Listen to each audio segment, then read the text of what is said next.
ॐ शुक्लाम्बरधरं विष्णुं शशिवर्णं चतुर्भुजं प्रसन्नवदनं ध्यायेत् सर्वविघ्नोपशान्तये। अज्ञानतिमिरान्धस्य ज्ञानाञ्जनशलाकया चक्षुरुन्मीलितं येन तस्मै श्रीगुरवे नमः।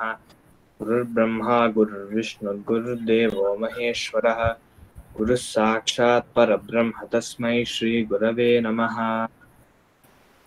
पश्चादुच्चैर्भुजतरुवनं मण्डलेनाभिनीलः सान्ध्यं तेजः प्रतिवनजपा पुष्परक्तं दधानः। नृत्यारम्भे हरपशुपतेरार्द्रनागाजिनेच्छां शान्तोद्वेगस्तिमितनयनं दृष्टभक्तिर्भवान्या। पश्चादुच्चैर्भुजतरुवनं मण्डलेनाभिलीनः पश्चादुच्चैर्भुजतरुवनं मण्डलेनाभिलीनः पश्चादुच्चैर्भुजतरुवनं मण्डलेनाभिलीनः सान्ध्यं तेजः प्रतिनवजपा पुष्परक्तं दधानः। सान्ध्यं तेजः प्रतिनवजपा पुष्परक्तं दधानः। सान्ध्यं तेजः प्रतिनवजपा पुष्परक्तं दधानः। नृत्यारम्भे हरपशुपतेरार्द्रनागाजिनेच्छाम् नृत्यारम्भे हरपशुपतेरार्द्रनागाजिनेच्छां नृत्यारम्भे हरपशुपतेरार्द्रनागाजिनेच्छां शान्तोद्वेगस्तिमितनयनं दृष्टभक्तिर्भवान्या। शान्तोद्वेगस्तिमितनयनं दृष्टभक्तिर्भवान्या। शान्तोद्वेगस्तिमिरनयनं दृष्टभक्तिर्भवान्या।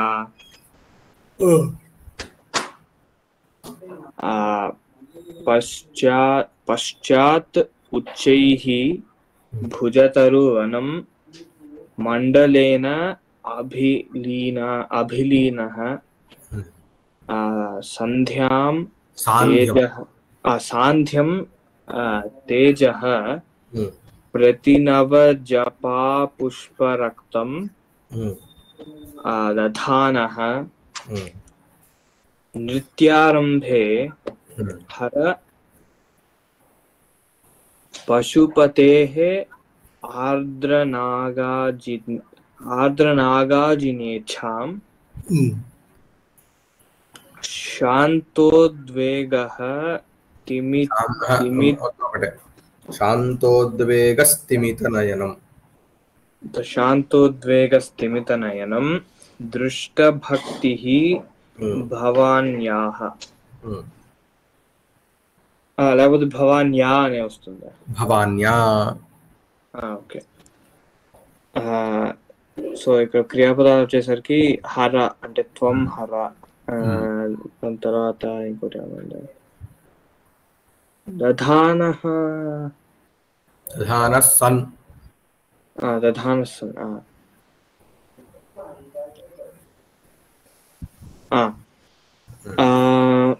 సంబోధనీయ కహ హర త్వం హర కిం హర.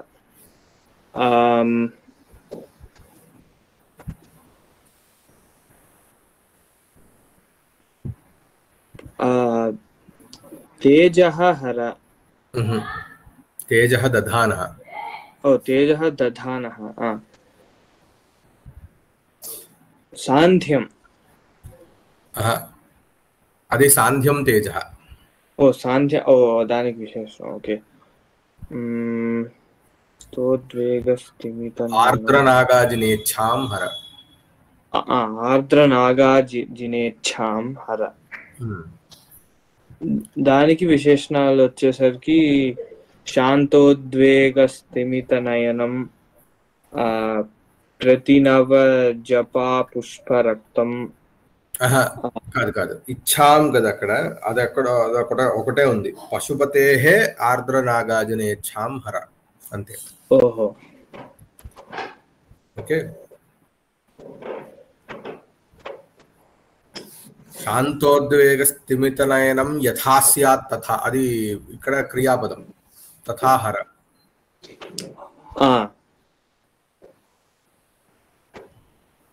భవాన్యా శాంతోద్వేగ స్థిమితనయనం.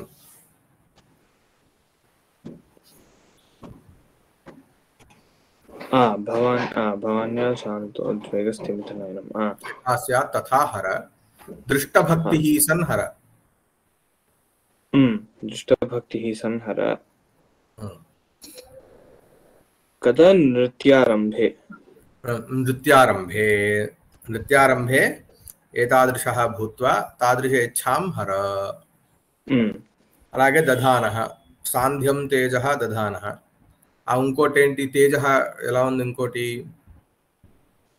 ప్రతి నవజపా పుష్పరక్తం. ప్రతి నవజపా పుష్పరక్తం సాంధ్యం అభిలీనః. దీనికి అభిలీనః అని కూడా చెప్పొచ్చా? తేజః అభిలీనః, తేజః మండలేన అభిలీనః. భుజతరువనం మండలేన అభిలీనః సన్. ఉచ్చైః భుజతరువనం మండలేన అభిలీనః సన్. పశ్చాత్ అనింది. సో ఇక్కడ ఎలా వస్తుందంటే పశ్చాత్ నృత్యారంభే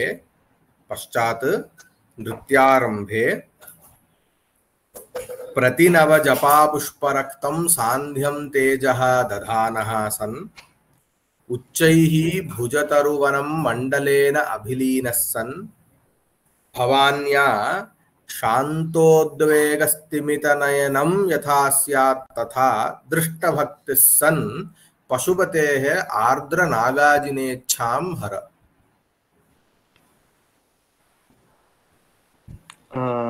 సో మొత్తం వాక్యం వచ్చేసరికి నృత్యారంభే పశ్చాత్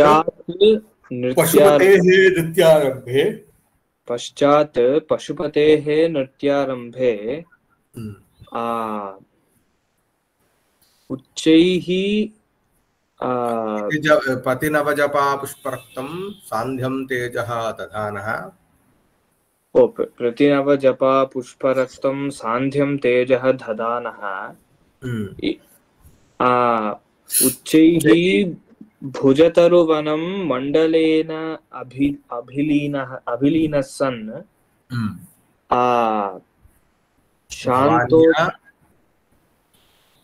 భవాన్యా శాంతోద్వేగ స్థిమితనయనం యథా స్యాత్ తథా. శాంతోద్వేగ స్థిమితనయనం యథా స్యాత్. దృష్టభక్తి సన్ ఆర్ద్రనాగాజినేచ్ఛాం హర.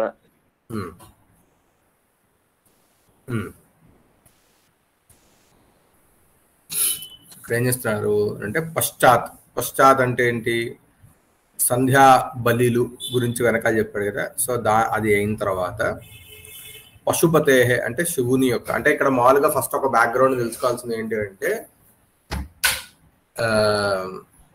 గజాసురుడి వధ అయిన తర్వాత గజాసురుడి చర్మాన్ని ఆయన తన మీద వేసుకొని శివతాండవం చేశారు. సో ఎప్పుడైనా సరే శివతాండవం చేస్తూ ఉంటే చర్మము గురించి వస్తే అది గజ చర్మము మామూలుగా వస్తుంది. ఎందుకు ఆయన గజ చర్మాన్ని ఆయన మీద వేసుకొని నృత్యం చేశారంటే ఆయన కోపం బాగా ఇది రావటంతో ఆయన అట్లా ఇచ్చేశారు అని చెప్పారు. ఇప్పుడు అంటే దీని మొత్తం మీద ఏం చెప్తున్నారు అని అంటే, నువ్వు ఆ కోపం వలన వచ్చే తాపాన్ని నువ్వు హరించు ఆయనకి. అంటే ఎలా హరిస్తావు, నువ్వు వర్షం కురిస్తే ఆయనకి కోపం వలన వచ్చిన తాపం హరింపబడి ఆయనకి ఆ గజాసురుడి చర్మం తన మీద వేసుకోవాలి అనే కోరిక తొలగిపోతుంది. సో ఇది ఇక్కడ మొత్తం మీద చెప్పదలుచుకుంటుంది. ఎందుకంటే డైరెక్ట్ గా శ్లోకంలో అర్థం చెప్తే ఏమిటో చెప్తున్నట్టు అనిపిస్తుంది. సో ఇది దీనికి బ్యాక్గ్రౌండ్. అందుకని ఇక్కడ ఏమంటున్నారు, ఆర్ద్ర నాగాజనేచ్ఛాం హర. ఇక్కడ ఏమంటున్నారు, పశ్చాత్ అంటే ఆ సంధ్యాబలి పటహము అంతా అయిపోయిన తర్వాత ప్రతి నవ జపాపుష్పరక్తం సాంధ్యం తేజ దధాన. అంటే మనకి మామూలుగా సూర్యాస్తమయం జరిగేటప్పుడు మేఘాలలో మనకి ఒక రకమైనటువంటి ఆరెంజ్ కలర్, రెడ్డిష్ ఆరెంజ్ వస్తుంది కదా, అది ఇక్కడ చెప్తున్నారు. అది ఆ మేఘాలకు కూడా వస్తుందిగా మామూలుగా వాట్ ఎవర్ రీజన్స్ కి. సో ఎక్కడ చెప్తున్నారు అది ఎలా ఉందంటే ప్రతి నవజపా పుష్ప రక్తం సాంధ్యం తేజ. సాంధ్యం తేజ అంటే ఏంటి, సంధ్యాకాల సంబంధమైనటువంటి తేజ, ప్రకాశమును దధాన, ధరించుచున్నటువంటి వాడే. అది ఎలా ఉందట, ప్రతి నవజపా పుష్ప రక్తం. జపా పుష్పము అని అంటే ఏంటి అంటే మందార పువ్వు. మందార పువ్వు తెలుసా, హైబిస్కస్. సో ప్రతి నవ జపా పుష్ప రక్తం. ప్రతి నవము అని అంటే ఇప్పుడే వికసించినటువంటి జపా పుష్పము అంటే మందార పువ్వు వలె రక్తవర్ణమైనటువంటి, అంటే అది ఆరెంజిష్ రెడ్ ఉంటుంది, ప్యూర్ రెడ్ ఉండదు, ప్యూర్ ఆరెంజ్ ఉండదు, మధ్యలో ఉంటుంది. సో అటువంటి ఆ రక్తవర్ణము అయినటువంటి సాంధ్యం తేజ, సంధ్యాకాల సంబద్ధమైనటువంటి తేజస్సు ప్రకాశమును దధాన, ధరించుచున్నటువంటి వాడై. అలాగే మామూలుగా మనకి సంధ్యా సమయం అంటే ఏమిటి అంటే, మనం మామూలుగా సంధ్యా సమయము మామూలుగా మనం సంధ్యావందనం ప్రాతఃసంధ్య సాయం సంధ్యలలో చేసుకోవాలి అని అంటారు. సో సంధ్యా సమయం ఏమిటి అని అంటే మామూలుగా దానికి ఒక లక్షణం చెప్తారు. మనం ఉన్న చోట ఎత్తైన వృక్షాలు అంటే ద మోస్ట్ టాలెస్ట్ వృక్షాలు ఏవైతే కనిపిస్తున్నాయో, ఒకవేళ సూర్యుడు ఆ వృక్షాల వరకు గనక వచ్చినట్టు మనకు అనిపిస్తే అది సంధ్యాకాలము. సో ఇక్కడ ఏమంటున్నారు, ఉచ్చైహి అంటే చాలా ఎత్తైనటువంటి భుజతరువనం. భుజతరువులు అని అంటే ఇవి ఎగ్జాక్ట్ గా ఏమి వృక్షాలు తెలియదు, కానీ మామూలుగా చాలా ఉన్నతమైనటువంటి వృక్షాలు భుజతరువులు అని అంటే. చాలా ఉన్నతమైనటువంటి భుజతరువుల యొక్క వనాన్ని మండలేన అభిలీన సన్. మండలము అంటే ఒక దాన్ని ఎలా తీసుకోవచ్చు అంటే సర్క్యులర్ అని అన్నమాట. మండలం అంటే సర్క్యులర్ అంటే ఒక దాన్ని ఏమంటారు, అదొక మండల ఆకారం. అంటే మోర్ లైక్ అదేంటంటే ఒక భాగములాగా అన్నమాట మండలము అంటే ఇప్పుడు మనకి ఇప్పుడు ఈ సంధ్యాకాలంలో కూడా ఆ లైట్ ఎలా ఉంటుంది, కొంతవరకే ఉంటుంది, అంటే లిమిటెడ్, ఇక్కడి నుంచి ఇంతవరకు అనే టైప్ లో ఉంటుంది కదా. అవును, అంటే అది మొత్తం పూర్తిగా ఆకాశమే మనకు ఆ రంగులో ఉండదు, కొంత భాగమే మనకి ఆ ఆరెంజిష్ రెడ్ కలర్ లో ఉంటుంది కదా. అవును అవును, అలా అంటే అలా ఒక భాగములాగా ఏర్పడి, భాగములాగా అభిలీన అంటే మనకు మామూలుగా ఎలా ఉంటుంది, చెట్ల దగ్గరికి ఇది వచ్చేసరికి చెట్లన్నీ కూడా రంగు మారినట్టు అనిపిస్తాయి. అవును అవును, చెట్లన్నీ కూడా రంగు మారినట్టు అనిపిస్తాయి కదా. సో ఇక్కడ అది చెప్తున్నారు, ఆ భుజతరు వనాల్ని నీ ప్రకాశంతో, మండలాకారంలో ఉన్నటువంటి ప్రకాశముతో అభిలీన అంటే దాని అంతటా వ్యాపించినటువంటి వాడవై. మనకి కూడా అవి కూడా ఆరెంజిష్ గా, గ్రీన్ కలర్ లో ఉన్నవి కూడా కొంచెం ఆరెంజిష్ గా కనిపించడం మొదలు పెడతాయి. అవును, అది చెప్తున్నారు, అభిలీన సన్ అట్లా ఆవరించినటువంటి వాడవై. భవానీదేవి అంటే ఎవరు, పార్వతీదేవి. పార్వతీదేవి చేత అంటే పార్వతీదేవి యొక్క అనుగ్రహం వలన శాంతోద్వేగ స్థిమిత నయనం. శాంతము అంటే అంటే తగ్గినటువంటి ఉద్వేగము. ఉద్వేగం అంటే ఏంటి, లోపల ఒక రకమైనటువంటి యాంగ్జైటీ అనమాట. ఆ ఉద్వేగము తగ్గటం వలన స్థిమిత నయనం. స్థిమితములు అని అంటే ఏంటి, మనకి ఎప్పుడైతే యాంగ్జైటీలో ఉంటామో మనం ఒక దృష్టిని ఒకే విషయాన్ని మనం చూడలేం, మనం అటు ఇటు అవును. ఉంటాం. సో స్థిమితములు అని అంటే స్థిమితము అని అంటే దాని ఏమంటారు, చపలములు కానటువంటి. చపలము అంటే తెలుసు కదా, చపలము అంటే అటు అంటే ఇటు మన దృష్టి అటు ఇటు తిరుగుతూ ఉంటుంది. చపలము అంటే. స్థిమితము అని అంటే కదలకుండా అని అర్థం. అదే కదలకుండా ఉన్నటువంటి నయనములు అంటే కళ్ళు ఎట్లాగైతే కుదురుతాయో అట్లా దృష్టభక్తి సన్ నువ్వు నీ భక్తి తెలియబడాలి ఆయనకి. ఎవరికి? శివుడికి. దృష్టాభక్తి తెలియబడినటువంటి భక్తి అంటే ఆయన నీ భక్తిని చూడగలగాలి. అంటే ఏంటి? ఇప్పుడు మామూలుగా ఇక్కడ చెప్తుంది భవాన్యా శాంతోద్వేగ స్థిమితనయనం అంటే అభిప్రాయం ఏంటి అని అంటే, మామూలుగా నువ్వు శివుణ్ణి చూస్తే కనుక నీకు ఉద్వేగం వచ్చేస్తుంది. ఆ ఉద్వేగాన్ని నువ్వు కంట్రోల్ చేసుకోవాలంటే పార్వతీదేవి యొక్క అనుగ్రహం ఉండాలి. కాబట్టి పార్వతీదేవి యొక్క అనుగ్రహం వలన నీకు ఆ యాంగ్జైటీ మొత్తం తగ్గి నువ్వు స్థిమితనయనం ఆ శివుణ్ణి మాత్రమే భక్తితో చూస్తూ ఉన్నటువంటి వాడవై ఉండగా పశుపతే ఆర్ద్ర నాగాజినేచ్ఛాం. నాగాజినము అని అంటే గజ చర్మము. నాగము అని అంటే మామూలుగా మనకి ఏంటి, గజము అని కూడా అర్థం వస్తుంది. అజినము అని అంటే చర్మము. ఆర్ద్ర నాగాజినేచ్ఛాం. ఆర్ద్రము అంటే తడిసినటువంటి, అంటే గజాసురుడి యొక్క రక్తముతో తడిసినటువంటి గజ చర్మము యందు ఉండేటటువంటి కోరికను నువ్వు పోగొట్టు. అంటే ఇందాక చెప్పా కదా, ఇక్కడ ఆ కోరికని పోగొట్టడం అంటే ఏంటి అర్థము అని అంటే, ఆయనకి తాపం వలన ఆయన అట్లా చేస్తూ ఉంటారు. కాబట్టి నువ్వు సరైన సమయంలో వర్షించి ఆయనకి ఆ తాపం లేకుండా ఉండేటట్టు చెయ్యి అని చెప్తున్నారు. ఇది కొంచెం కాంప్లికేటెడ్ ఎక్స్ప్రెషన్.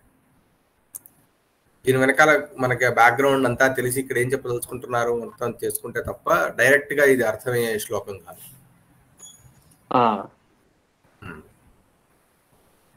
అంటే ఒక మాటలో చెప్పాలంటే ఆయన అంటే ఆయన కొంచెం ప్రశాంతత అన్నట్టుగా అక్కడ నువ్వు వర్షించి ఆయనని శాంతపరచు.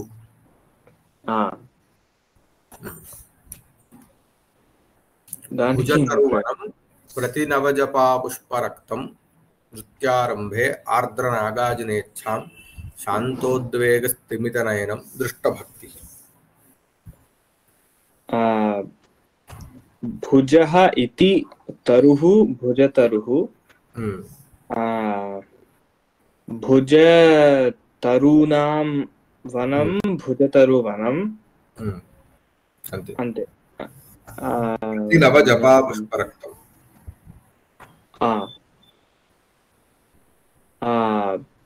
ప్రతినవశ్చాసో ప్రతినవాని చ తాని జపా పుష్పాని. ఆ జపా పుష్పానికి కూడా జపా పుష్పం అనే దాని పేరు. అంటే జపా ఇది పుష్పం అనే రాదా? అలా ఏం లేదు, జపా పుష్పం అనే దానికి. తాని పుష్పాని ప్రతినవ జపా పుష్పాని అంటే దాని ఎరుపు వలన, దాని వంటి రక్తం. జపా పుష్పాని ఇవ రక్తం ప్రతినవ జపా పుష్ప రక్తం. నృత్యస్య ఆరంభే నృత్యారంభే పశుపతేః ఆర్ద్ర నాగాజినేచ్ఛాం. నాగాజినము అంటే ఈ చర్మం. నాగస్య అజినం. నాగస్య అదే నాగహ అంటే ఇది వస్తుందా? గజ గజ అంటే కూడా అర్థం ఉందిగా. అంటే నా గచ్చతి ఇది నాగహ అని అంటారు కదా. అది నగము. నగము, అది నగము. మనకి మామూలుగా ఇక్కడ కూడా ఉన్నట్టుంది కదా, అమరకోశంలో రాలేదా ఇక్కడ గజము?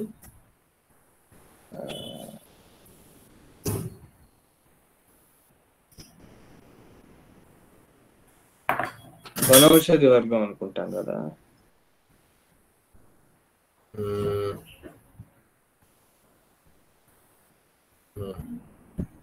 तो नागस्य आजिनः दन्ती दन्तावलोहस्ति द्विरदो नेकपो द्विपः मतङ्गजो गजो नागः कुञ्जरो वारणः करी मतङ्गजो गजो नागः कुञ्जरो वारणः करी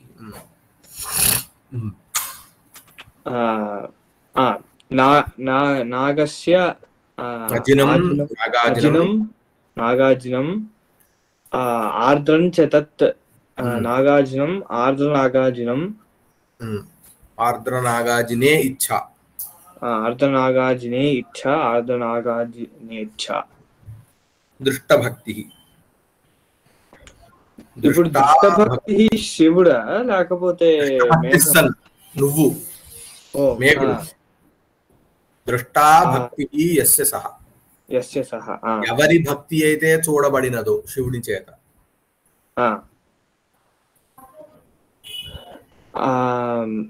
శాంతోద్వేగః స్థిమితనయనః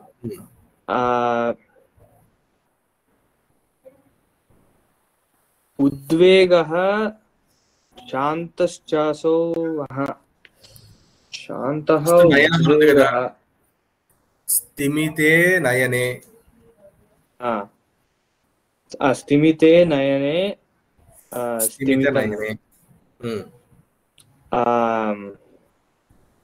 शान्तः उद्वेगः शान्तः उद्वेगः येन लेకపోతే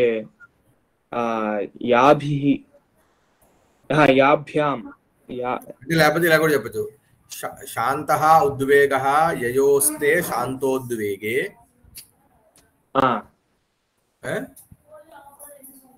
శాంతోద్వేగే స్థిమితే నయనే యస్మిన్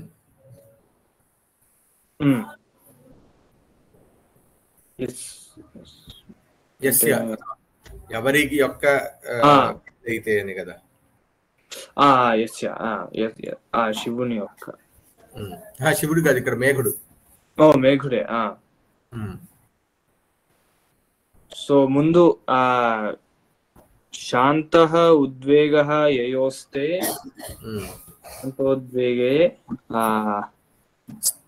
శాంతోద్వేగే స్థిమితే నయనే యస్మిన్ సహ ఇక్కడ కాబట్టి ఇక్కడ తత్ అని చెప్పుకోవాలి ఎందుకంటే ఇది క్రియా విశేషణం కదా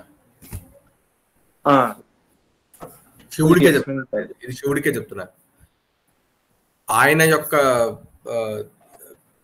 ఇది తగ్గాలి అనే అభిప్రాయంలో తాపం తగ్గాలి అనే అభిప్రాయంలో శ్లోకం ఒకసారి చెప్పండి पश्चादुच्चैर्भुजतरुवनं मण्डलेनाभिलीनः सन्ध्यां तेजः प्रतिनवजपा पुष्परक्तं दधानः नृत्यारम्भे हरपशुपतेरार्द्रनागाजिनेच्छां शान्तोद्वेगस्तिमितनयनं दृष्टभक्तिर्भवान्या